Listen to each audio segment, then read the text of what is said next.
여러분 안녕하십니까? 해외 동포 여러분들께서도 안녕하시죠? 김영애 TV의 김영애입니다. 백제가 외국에 구원군 파병을 요청하였습니다. 제명천왕이 백제 구원군 파병에 조칙을 내린 이후 어떠한 일이 있었는지 지금 우리는 상황을 살피고 있습니다. 지금까지 일본 서기와 만여집에 기록되어 있는 향가를 해독할 수가 없었기 때문에 우리는 지금까지 자세한 내용을 알 수가 없었습니다. 물리적으로 불가능하였습니다. 그러나 이제 향가 제작법으로 일본 서기와 만여집 속의 향가를 풀 수 있게 되었습니다. 그 결과 이제 역사의 진실이 드러나게 됩니다. 일본의 고대사는 향가로만이 풀 수가 있었던 것입니다. 향가를 풀지 않고서는 일본에 기록되어 있는 고대사, 일본 서기와 고사기, 만엽집 속에 들어있는 역사적 사실을 우리는 알 수가 없었습니다.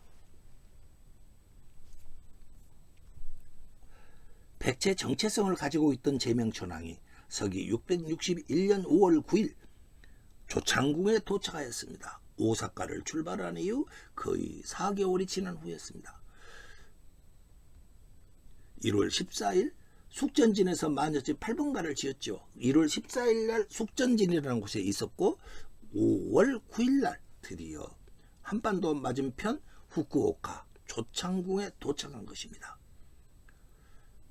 이 조창궁에서 외국의 수뇌부는 백제 구원군을 총지휘하였을 것입니다. 그곳에 구원군의 본영이 있었습니다. 김영애 TV는 향가로서 우리 역사의 진실을 추적하는 TV입니다. 후원해주신 통일일보 구양서 선생님 감사드립니다. 이성근 선생님 슈퍼챗 감사드립니다. 더욱 성실히 노력하도록 하겠습니다.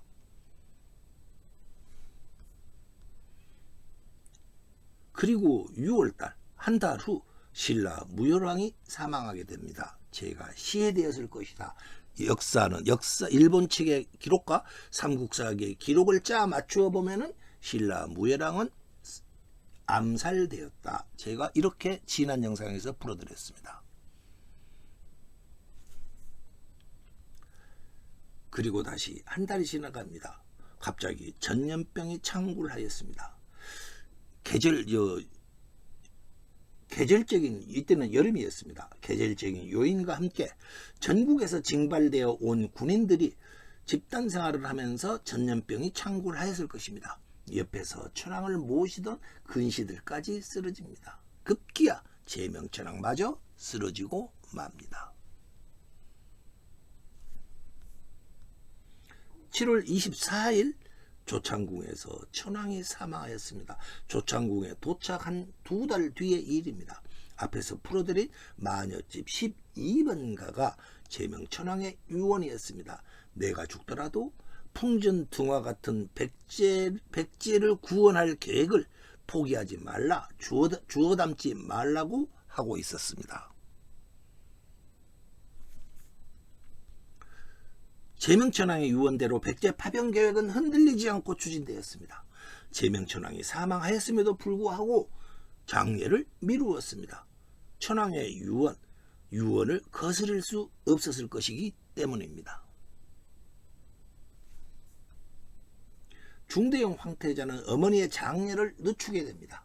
천황의 유해를 인근에 있던 반뢰궁이라는 곳으로 옮기도록 하였습니다. 반뢰궁은 임시 안치소였던 것입니다. 반뢰궁이라는 이름이 어떤 뜻을 가지고 있는지 한번 풀어보도록 하겠습니다. 반뢰에서 반은 머뭇거리다, 뢰는 여울래, 시냇물, 여울이라는 뜻을 가진 한자로 두 글자가 짜 맞추어져 있습니다. 이 뜻을 풀어보면 여울물이 당연히 쭉 흘러가야지 않겠습니까? 여울물이 흘러가지 않고 일시 머뭇거리고 있다. 이 말은 제명천왕이 사망하였으면 쫙 바로 장례를 치러야 하는데 그러지 못하고 일시 수습하였다라는 뜻이 되겠습니다. 장례를 보류한다 이런 뜻으로 풀립니다. 여기서 우리가 알 수 있는 것은 고대 이름들을 함부로 짓지 않았다라는 사실을 알 수가 있다는 것입니다. 당시 외국에는 한반도의 문화가 가 있었습니다. 고구려 백제 신라도 당연히 이런 식으로 한자의 이름을 짓고 있었을 것입니다. 관계도대양 하면 관계도대양으로만 발음으로만 읽으면 안 되고 관계도대양 속에는 무슨 뜻이 들어있는가 뜻을 담아놨다라는 것입니다. 역사 연구하시는 분들께서는 우리 삼국사기나 삼국유사 등에 있는 한자의 이름 그 뜻들을 반드시 이런 점에 착안해서 연구해야 할 것이라고 저는 생각합니다. 그런데 천황이 사망한 후에 사람들 사이에 이상한 말이 나돌았습니다. 저녁이 되면은 조창산 위에 조창궁이 있던 조창산 위에 귀신이 나타나 큰 갓을 쓰고 내려다보고 있더라 이 말입니다. 큰 갓을 쓴 귀신이 있더라. 이것은 바로 일본서기의 기록입니다. 제가 그냥 함부로 막 내피셜로 말하는 게 아니고 일본서기에 바로 이렇게 기록이 되어 있습니다. 큰 갓을 쓴 귀신은 무엇일까? 바로 저승에서 내려왔다. 저승사자를 말하는 것입니다. 천황의 영혼을 모시러 온 저승사자였을 것입니다. 장례를 치루어야 하는데 치르지 않고 있으니까 저승에서 온 사자들이 천황을 바로 모셔가지 못하고 산 위에서 장례를 언제 치르나 하면서 바로 산 아래를 계속 내려다보고 있더라 이 말이 됩니다. 이렇게 바로 일본서기에 기록이 되어 있는 것입니다. 장례를 언제 치르나 내려다보고 있더라. 이것은 제가 그 구절을 풀이한 것입니다. 지금 우리가 생각하고 있는 저승사자의 모습이죠.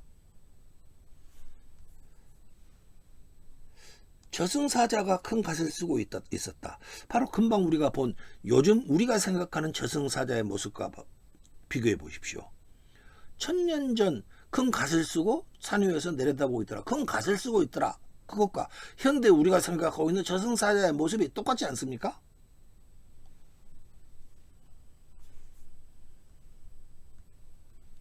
우리의 전통 모습 그대로입니다. 우리 전통의 모습이 만엽집과 일본서기에 들어있다라는 사실을 우리는 여기서도 확인할 수가 있습니다. 만엽집을 연구해야 하는 이유 하나가 밝혀집니다. 우리 민족의 전통을 고대 전통을 연구하시는 분들에게 만엽집과 일본서기가 연구가 반드시 필요한 것 같다. 저는 이렇게 생각해 봅니다.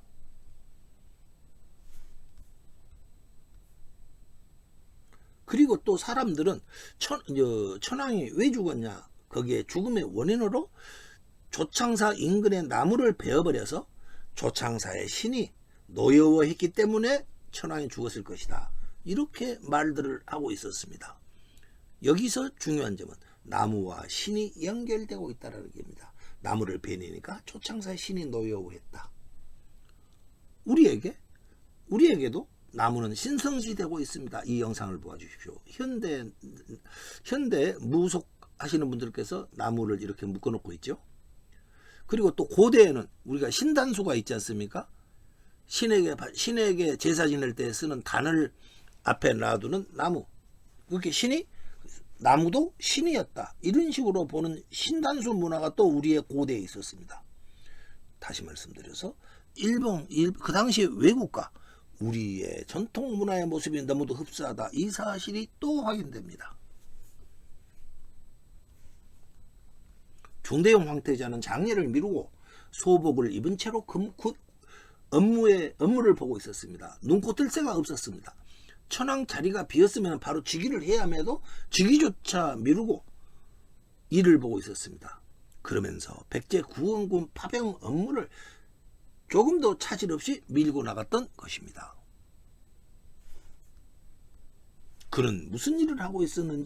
그가 무슨 일을 하고 있었는지 일본서기에 기록이 자세히 나와 있습니다. 7월달 그 내용을 살펴보면 7월달부터 백제로 파병이 시작되고 있었습니다. 무기와 식량 등 군수품을 실은 배가 백제로 출발합니다. 그러면 7월달부터 백제로 파병을 시작했다는데 그 전에는 어떻게 했느냐? 당연히 소규모 병력들이 왔다 갔다 했겠죠. 그러나 7월부터 본격적으로 축차적이라고 그럽니다. 차근차근 백제로 파병을 하고 있더라. 그리고 무기도 보내고 식량도 보내고 있더라. 이런 내용이 일본서기에 들어 있습니다.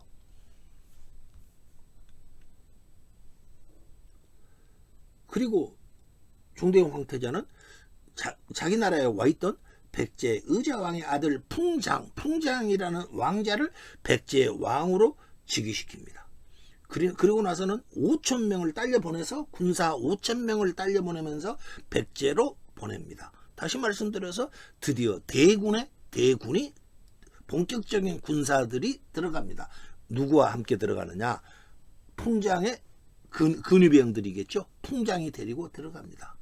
그리고 여기서는 한 4개월 후가 됩니다만은 12월이 되면은 고구려가 한강 이북을 공격해 옵니다. 한강 이북을 공격해 온다라는 것은 신라와 당나라의 군사를 그쪽으로 빼내고 백제의 부흥군이 전투를 하기 좋게 하기 위해서 북쪽에서 협동 공격을 했을 것입니다. 그리고 남쪽에서는 누가 들어간다? 일본군이 들어가죠. 그러면은 그 한반도에는 지금 어떤 나라들 군사가 들어있느냐? 당나라와 신라, 백제 구원군이 본격적으로 싸우고 있고, 거기에 고구려는 북쪽에서 내려오고 외국은 남쪽에서 내려와서 지금 남쪽으로부터 움직여서 지금 당과 신라군과 전투를 벌이게 됩니다. 그야말로 대규모, 지금으로 말하면 세계 대전이었습니다.